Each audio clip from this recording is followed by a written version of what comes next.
Doctor হতে চেয়েছিলেন, তার দোষটা কি? তিনি তো নারী, তিনি শুধু এক সাধারণ মানুষের সেবা করতে চেয়েছিলেন। আমরাও নারী, তাই বলি কি আমরা তার প্রতিবাদ করবো না? তার সাথে ঘটনাটা ঘটেছে, কিন্তু আজকে আমাদের গ্রাম অঞ্চলেও তো এরকম ঠিক এরকম বাজে ঘটনা অন্য কোনো মেয়ের সাথেও ঘটতে পারে। তাহলে সেখানে তো আমরাও একটা সময় সেখানে পৌঁছাবো। আমাদেরও জেলার নিজেদের ইচ্ছা আছে ডাক্তারি পড়াইতে, তাদের সাথে হবে না তার কোনো মানে কি আছে? সরকার কি তার কোনো গ্যারেন্টি দিতে পারবে যে আমাদের সাথে আর এরকম কোনো ঘটনা ঘটবে না?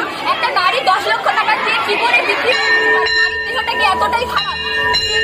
উনি বলছেন আমরা এটার খুব তাড়াতাড়ি শাস্তি চাই, আর যে করেছে তাকে যেন উনি যদি না শাস্তি দিতে পারে তাহলে আমাদের হাতে ছেড়ে দিক, আমরা এর শাস্তিটা দেবো।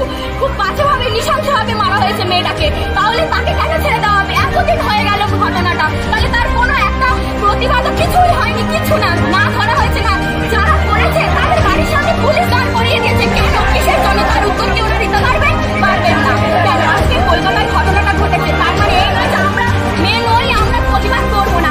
উনি নারী মানে আমরা সবাই নারী, একটা নারীর সাথে ঘটনা ঘটা মানে আমাদের প্রত্যেকটা নারী সেটা অপমান।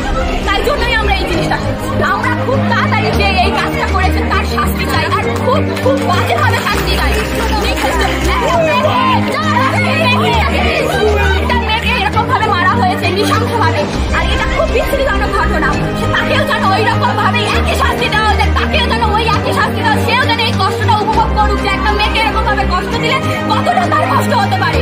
এই জন্যই আমরা চাই খুব তাড়াতাড়ি একটা শাস্তি পাক, খুব তাড়াতাড়ি। এই জিনিসটা এতদিন হয়ে গেছে, এখনো পর্যন্ত একটা কিছুই হয়নি তার। খুব স্বস্তিকা মাই পরবর্তীকালে যেন কোনো নারীর সঙ্গে এই নিকৃষ্টতম ঘটনা না ঘটে। একটা মেয়েকে এত কষ্ট দিয়ে মারা হলো, তার পরিণতি কেন এরকম হবে? একজন মেয়ের দাম, একজন মেয়ের সম্মানের দাম কি 10 লক্ষ টাকা? এটাই কি ওনার জাস্টিস? আমরা চাই যারা এই ঘটনার সঙ্গে যুক্ত তারা নিকৃষ্ট থেকে নিকৃষ্টতম শাস্তি পাক, আর আমাদের চোখের সামনে শাস্তি পাক। আমি এটাই চাই। আর পরবর্তীকালে যেন মেয়েদের সেফটি যে কোনো জায়গায়, যে কোনো কর্মক্ষেত্রে যেন তারা সেফটি পায়, একটা যথাযথ সিদ্ধান্ত আসে। মুখ্যমন্ত্রী কি বলছেন? তার মন্ত্রিসভা বলছে যে মেয়েদের নাইট ডিউটি কমিয়ে দেওয়া হোক। এটা কোনো সলিউশন তো হতে পারে না, এটা কোনো সলিউশন নয়।